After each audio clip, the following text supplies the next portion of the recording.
All right, everybody, thank you for attending today's webinar.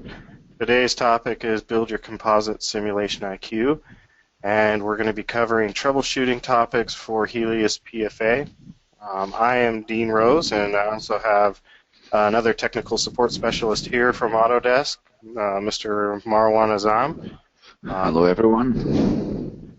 And we're covering you now coast to coast.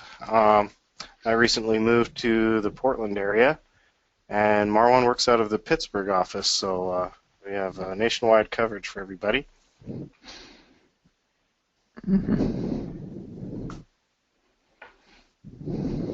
All right.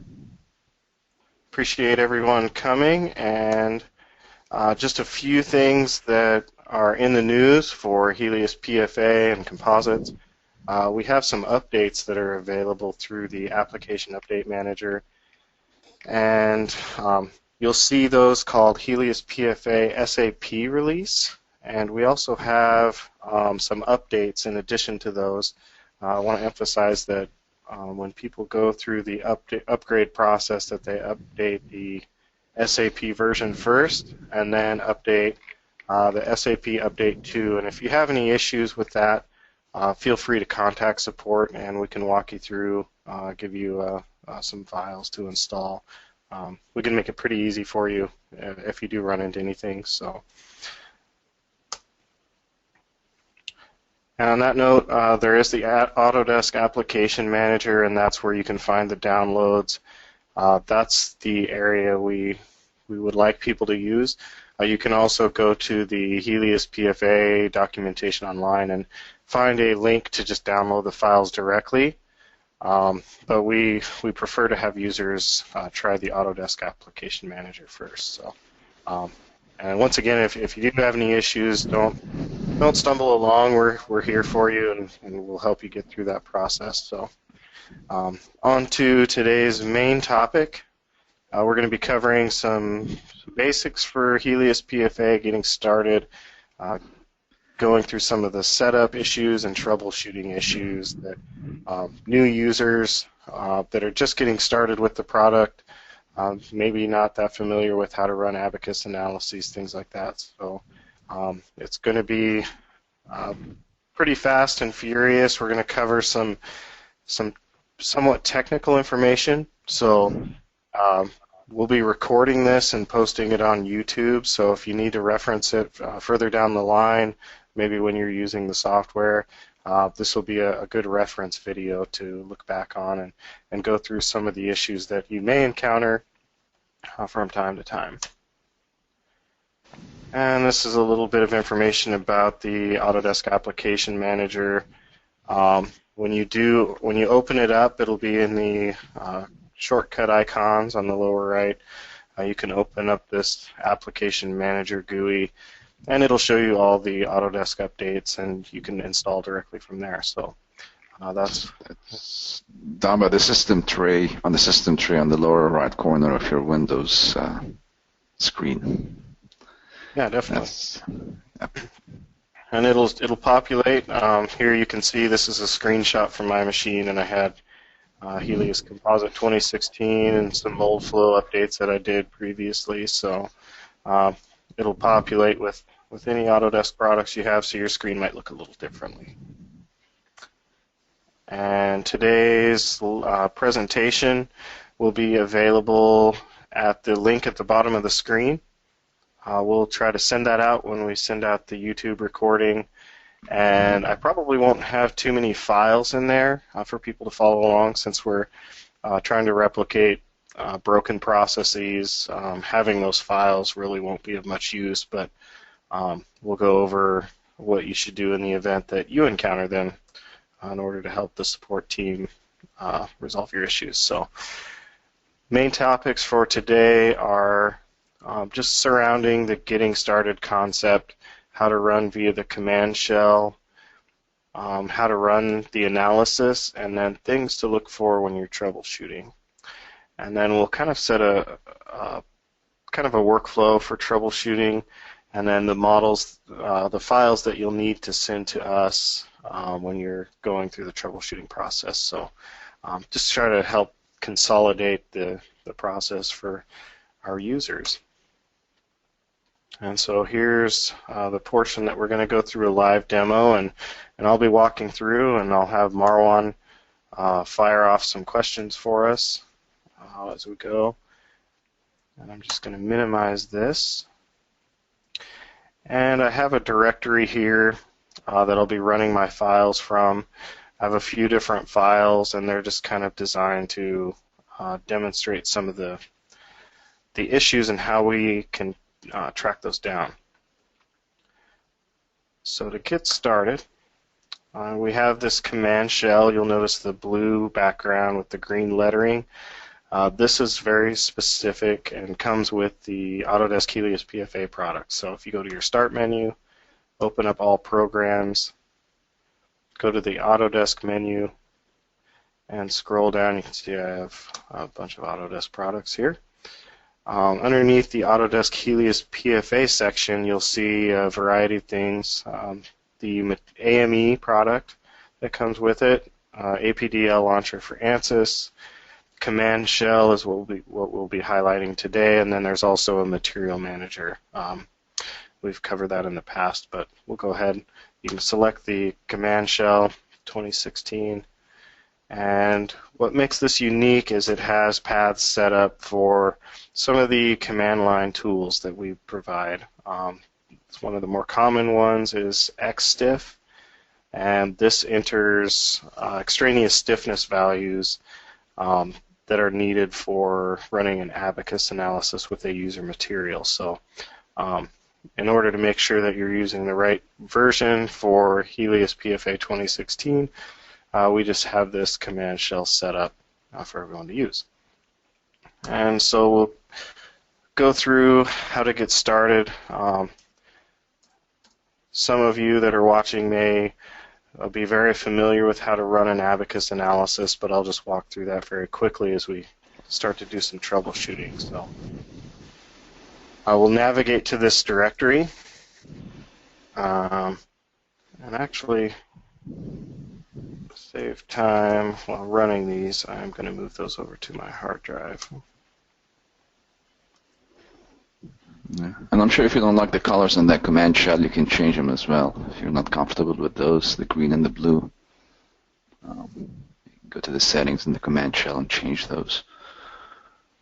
Yeah, definitely. That's something you can do with your own command shells, and this is something we'll look for. If you're getting some odd errors when you run XStiff or Material Manager, this matman command, usually you can just look. If you're working with a customer and you're in sales or a reseller, it's easy to just ask the user what color is the command shell. If they say it's black, then that's your typical command shell, and they may have a path set up to an older version of the executables, and that could be the source of the issue. So we'll try to get them in here, and then rerun XStiff, and a lot of times that will resolve the issue just by doing that. And if you type path here, it should give you the path that it's using. Just path, enter, it'll spit out the path here. Yep. And if you are interested, another troubleshooting thing here is we can type XStiff and hit enter, and it gives some version information. So this is good if you have an XStiff error message. You can just type XStiff and copy and paste this line here and send that to us, and then we'll know which version of XStiff. As we provide new versions, some things function differently from version to version. So knowing that is pretty important for us and very useful during the troubleshooting. So we'll navigate to directory. So as you're typing it, you can do a CD change directory, and what I usually do, type the first letter of the folder in the directory you're in, and then hit tab, and you can cycle through all the files, all the folders, starting with that letter. Once I get to testing, I can continue to navigate pretty quickly through here. And then I have some files in here that I'm going to just launch and terminate, just so we can see the file structure that gets created, and what I'm referring to as the working directory. So this AME testing is going to be our working directory. And I can look on here and see that I have abaqus 6.13.1 installed.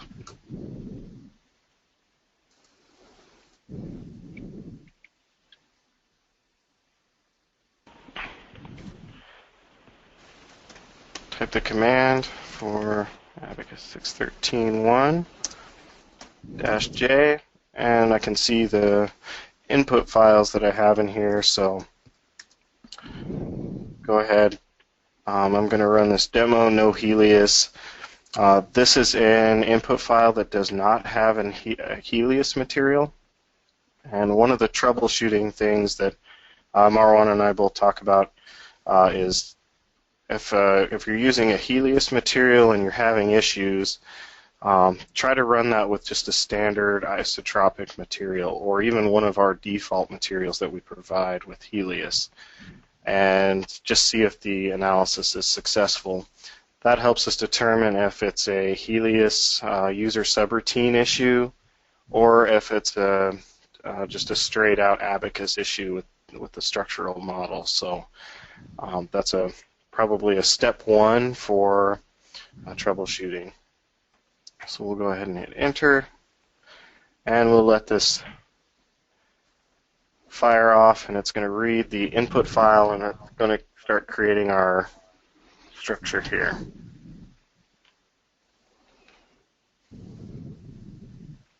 And I have some files, and I can go ahead and open these. These are the typical files you'll see that get generated. There is an MSG file, a .dat file, and an STA file. So one thing, Dean, since you're mentioning all these file extensions, one thing you want to make sure you do probably is to go to the folder options here in the Windows Explorer and make sure that you uncheck the option that says hide extensions of known file types. This way you can see all the extensions. You might want to show where that is. That's under Tools Options here. See, it's, yeah, Tools, Options, folder options, that is, and View. That okay, there should be one that says okay, yeah, that one there, hide extensions for known file types. You want to uncheck that. This way you can see all the extensions and not have to guess what it is, or it might assign some other file type to it based on the way it's set up, but that doesn't mean anything. You do want to see those extensions. Right, Dean? Yeah, definitely. And these are all things, once you get it set up and you get comfortable with it, you don't have to go back in and reset these. This will just be your default. So again, this is kind of for that first user, or maybe someone who's not used to running from the command line environment and looking at the file structure kind of in its raw form. Most people are very familiar with running through the abaqus GUI or through the ANSYS GUI. So this is a little different, but for many customers, if you're running a lot of iterations of the same model, being able to run this analysis through the command line, modify the input file through a text editor, and then make another run. Some customers are doing that hundreds of times or thousands of times. So being able to run this without having to open up the graphical interface can save you a lot of time. And so we have this demo no Helius file is running, and we don't need to see it run to completion. One of the things that I'll look for, just to make sure that it's set up correctly, I'll open up this file, and then we'll go ahead and do a cancel on that update. This is a status file, And this is generated by Abaqus, and it gives an output of some of the information related to the run. So we can see that it's been able to converge, and it's running through the first increment, and we're getting some output. So usually, if the analysis is crashing, as it reads the file, you'll never get to this STA file. And if it doesn't converge, that file will never be created. So the STA file is a file that's of interest and can be opened using any text editor. Another file that's very useful is this MSG file. And you'll see a little Outlook envelope icon. We'll want to right-click, and I use Notepad++ for doing my text editing. And you can open it up. If you just double-click it, Outlook will try to open it, and it'll bark at you. So we'll just have to right-click and select Open with Notepad++. And that's just for this MSG file. Outlook kind of has the market on those files. And so inside this MSG file, there's some information regarding the steps, and one of the things you can look for if an analysis crashes is just do a Control F, and it brings up this Find window, and I usually start searching for errors and scrolling through the file and just seeing what comes up. So this is just a maximum error message here for some of these calculations. What we're looking for is like a fatal error statement. And these are of no consequence for this analysis, so everything's looking pretty good. You can also look for warnings. And these are things that don't necessarily mean the analysis is going to crash, but it can key you in if you're getting some abnormal results or things like that. So you can do a search for warnings and see what's coming up. And that's kind of useful. And so the MSG file is another text file that we can review. We also have a log file here. And this is generated by Abaqus as well. And it has some information about just the processes that are going through here. And we can see that it's checking out various licenses, and everything looks really good. If we have an analysis fail for any reason, or we're unable to check out a license, it's going to be displayed in this log file. And so it'll say, unable to check out a license, and we can start to troubleshoot that. So right now we're running the standard.exe, so the analysis is running, and while we're looking through these files, I'm going to go ahead and terminate this. An easy way to terminate the analysis is to just type the same statement and input terminate in here, and it'll go through and terminate the analysis a bit more gracefully than if you go through and just start deleting files. So this log file is just like a higher level log file. It doesn't really give you too much detail. It just gives you an idea of what's going on. Yep, it's probably the first place I would look. As you become more comfortable with errors and how Abaqus works or how ANSYS is working, you may know that the error message isn't in here, or it'll give you an error message that doesn't give you much feedback, so you'll start looking in other places. But this is probably a good first place to look.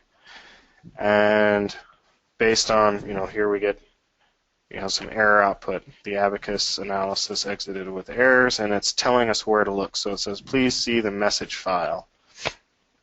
And that's the file we looked at earlier. We can reopen this, and we'll use our hunting technique error. And we can see many errors.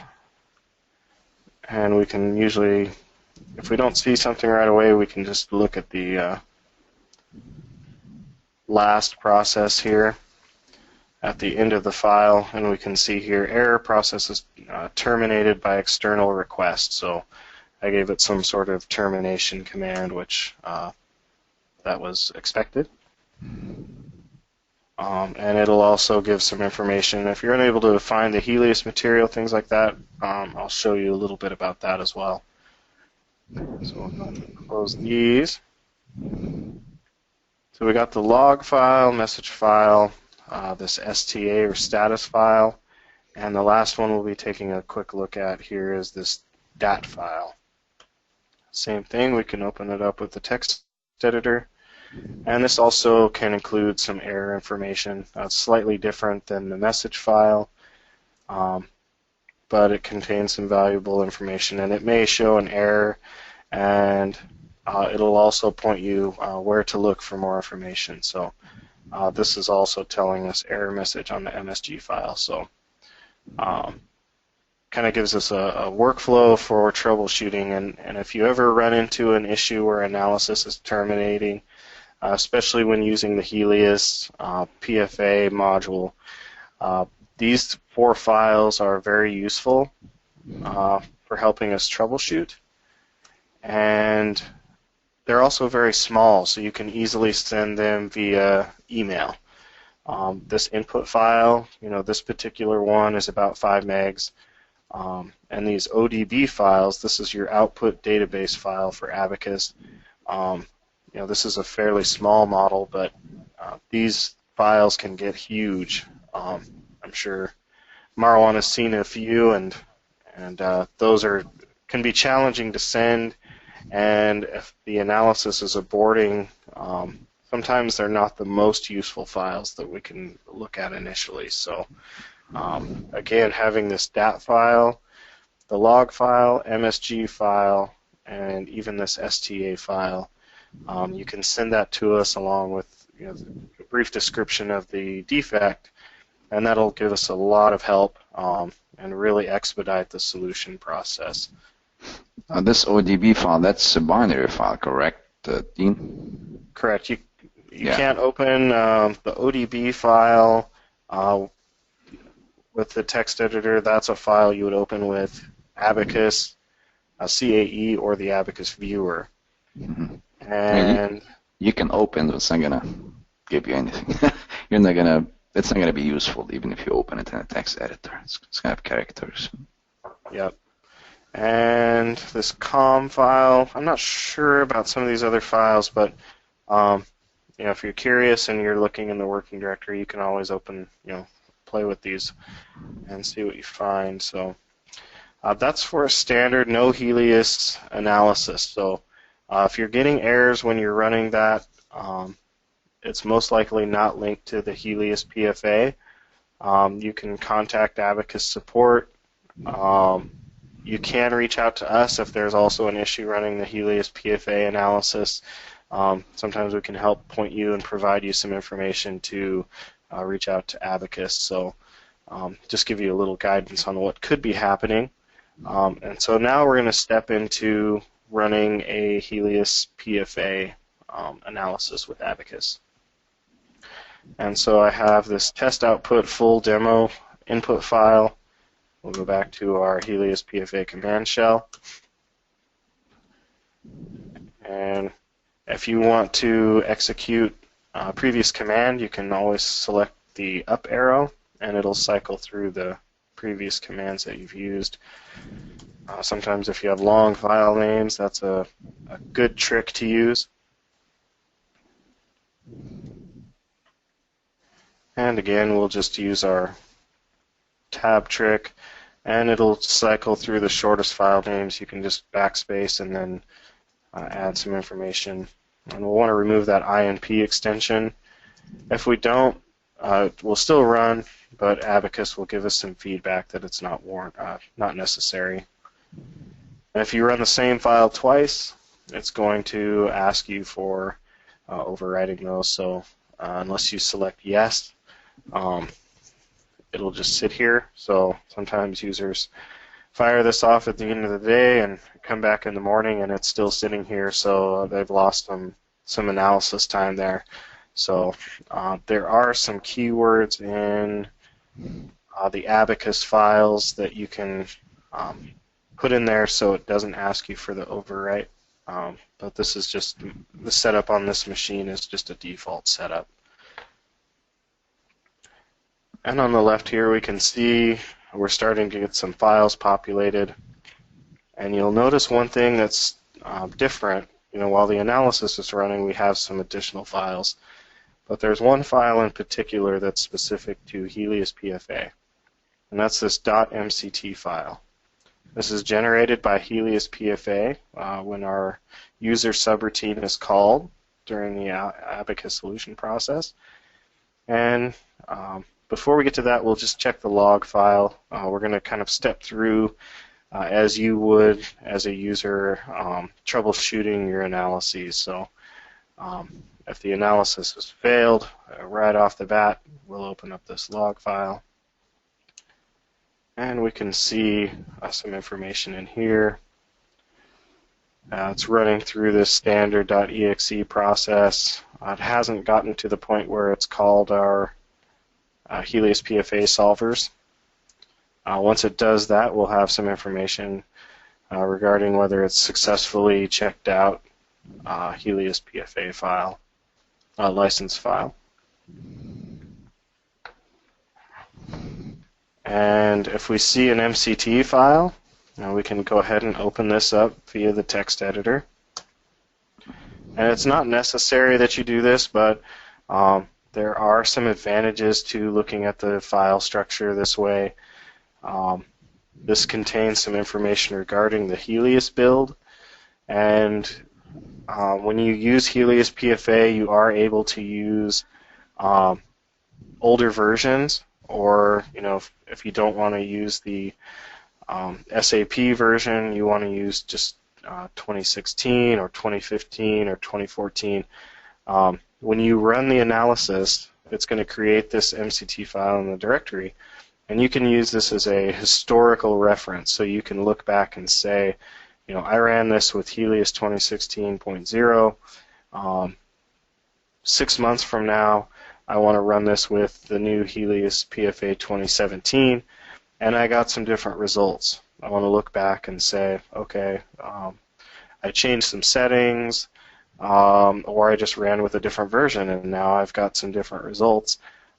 That's a good way to look back and kind of get a better understanding of what's going on and where results are coming from, if there's any differences. So it gives some information here about the environment file, the DLLs that are being used, as well as the material database. Another common thing is you may switch it to a new material library. Maybe a coworker is using their own unique materials, and they inputted a value that's slightly different. Running with a different material can certainly yield to different results. So this is all recorded in here, very useful for just historical data. And then it includes some of the environment settings, whether or not thermal residual stresses are turned on or off, information about the materials being used, and a very helpful item here is the list of state-dependent variables. When you're viewing the results in abaqus, these are results that are generated by us and unique to us. So if you're wondering what SDV6 is, when you're viewing it, you can open up this MCT file and see very quickly it's matrix 1-2 stress. You can look in the documentation, and we have a very in-depth resource for all the SDVs that are being calculated. And these also change depending on the type of material that you're using. So again, just a very easy place to look. It's not always easy to remember. SDV1 is rupture state. If you're interested in specific stress, you may not remember a month from now what that's called, and so you can just look in here and just realize SDV8, that's what I'm interested in. I'll pull that up in the viewer. And so this is the MCT file in a nutshell. Certainly more areas we could investigate, but just to keep things kind of on the surface and simple, we will we'll end the MCT file discussion here. And did you think of anything that I might have missed so far, Marwan? No, I can't think of anything, and I'm looking at the questions panel. I don't see any questions here from our listeners. So if you have any questions, please feel free to type them in the questions panel, because we can't hear you. Definitely, we'll try to answer them live, and if we can't get to them, we'll always get to you afterwards. And I'm sure some people will probably be reviewing this later on as they try to run an analysis, and they may come across this video as a reference, and certainly contact support if you have any questions. So. Yes, this webinar is being recorded, and it will be put on YouTube. And so we have this STA file. We can see here that it's running. This is a kind of a generic material that I used. So we're going to go ahead and terminate the analysis. We can see the same things. We have the STA file being generated. We have the MSG file, .dat file, and the only thing that's different when running a Helius MCT or a Helius PFA analysis is you're going to have this MCT file that's generated. And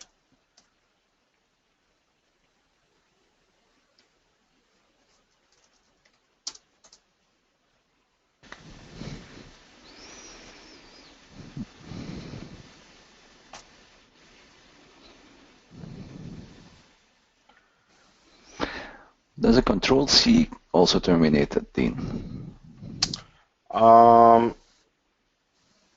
don't believe so. Okay.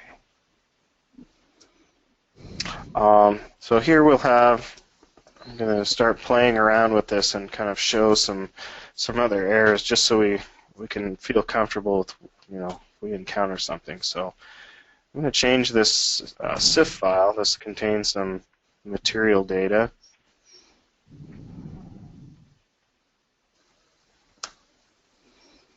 And I'm actually just going to delete that entirely.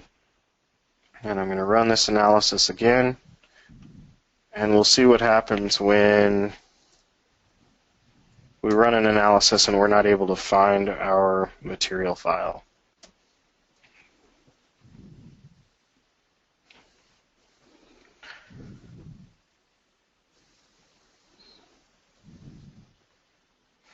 And this will be a good generic example of what happens and what the verbiage will be like in these message files that are output by abaqus. So you may not be, this is using an AME material, you may be using a unidirectional or a woven material, and the error will be slightly different, but we'll take a look at just where this exists. And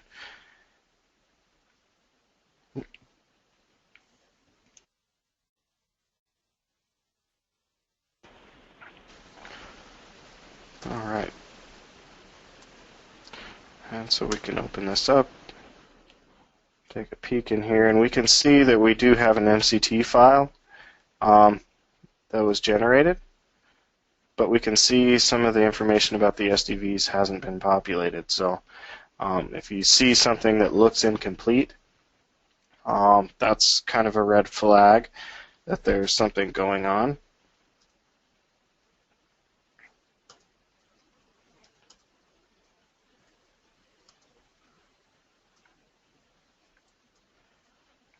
And we can see here that we no longer have an STT file. That's a file that's commonly created while the analysis is running. It usually sits in your file structure right next to this STA file. So you'll see an STT file, and then shortly after that, depending on the size of your model, you'll see this STA file get created. We don't see the STT file anymore, so that gives me an indication that the analysis is aborted. So that's a quick way. I don't have to check my licenses or check my processes and see if something's running. I can just see that that STT file is no longer in my file structure, so the analysis is most likely aborted. So I'll open up the log file, and here we see license obtained for Helius PFA. That's a good check. Next line, we see Helius PFA fatal error, no AME or continuous fiber material found for, and then it'll list your material that you're using, and it will tell you where it's looking for this material directory. So we're in this working directory. We can see that it's looking inside AME testing, and we'll just start looking around to see, if we have this SIF file. And we can see that we have one SIF file in here, but we don't have a SIF file named with the corresponding input file here. And go back to the log file. That gives a little bit more output information. If it's a continuous fiber, like I mentioned, it's going to point to the material directory that you've specified in your environment file. So that can be on your machine, it can be on a remote server. So, knowing where that's at can help troubleshoot. You may not have the connection to that server. The material may simply not exist anymore. Someone may have deleted it. So, but we're looking for this SIF file since this is an AME analysis. And so we'll start looking through. We can also open up this DAT file. And again, you can search for errors. You can scroll down to the bottom, and we can see here the analysis is ended because of the problems encountered. Look at the message file for the cause of the termination. So we're kind of proceeding down the path. And again, for this MSG file, we'll go ahead and right-click, select Edit with Notepad,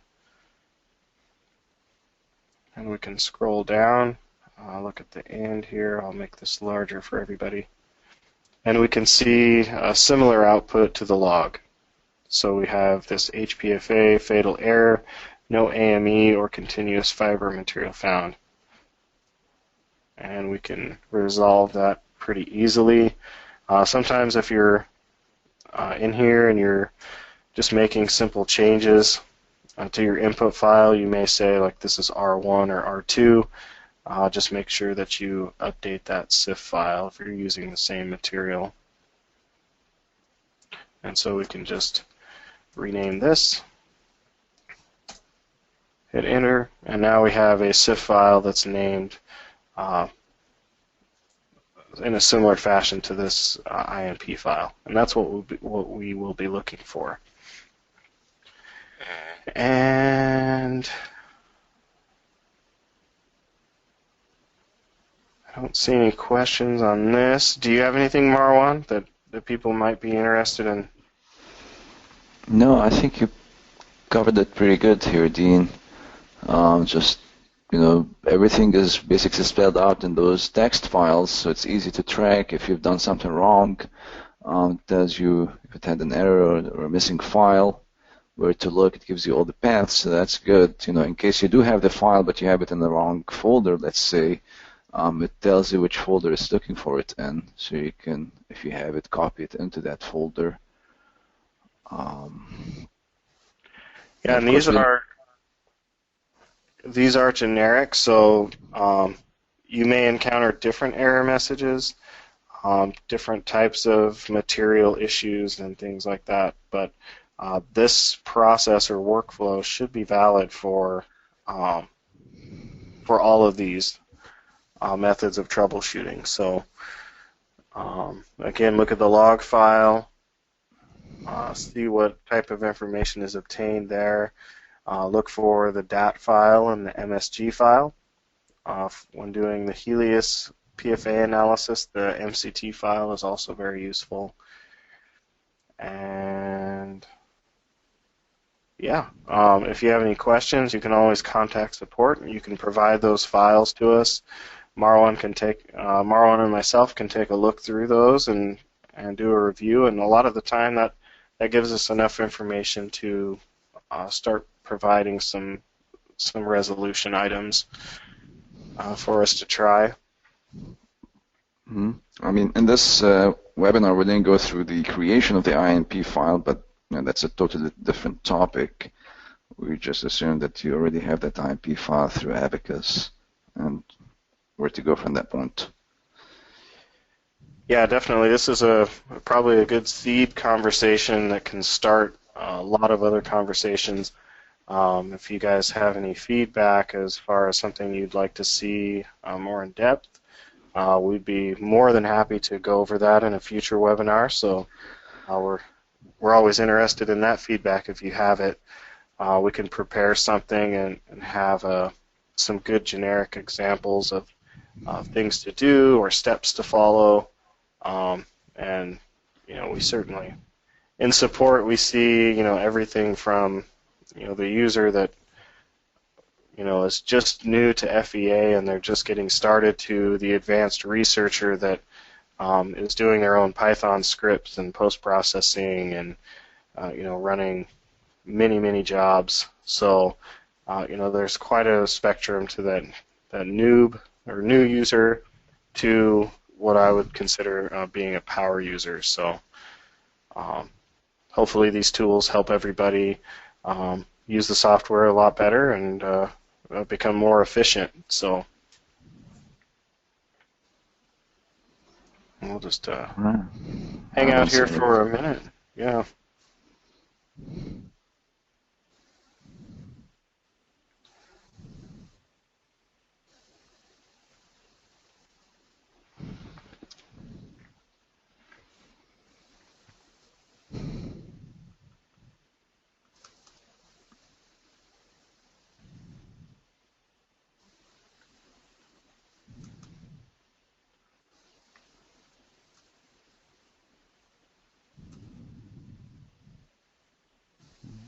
I don't see any more questions coming in.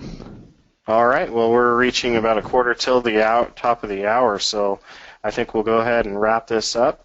I see my good friend Amir on here, who's got a support case with me, so maybe we'll jump off and allow him some time to check on that case, and we'll get back in touch with him.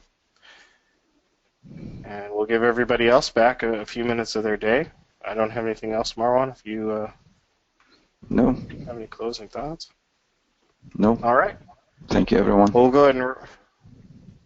Awesome. Well, thanks for coming. Look forward to our next webinar topics. Again, we have these about once a month for the composite products, and we cover both Helius Composite and Helius PFA. We also have the other product groups as well, Simulation Mechanical, Nastran, and Moldflow. So check the forums, get signed up for those, and we'll see you in the future.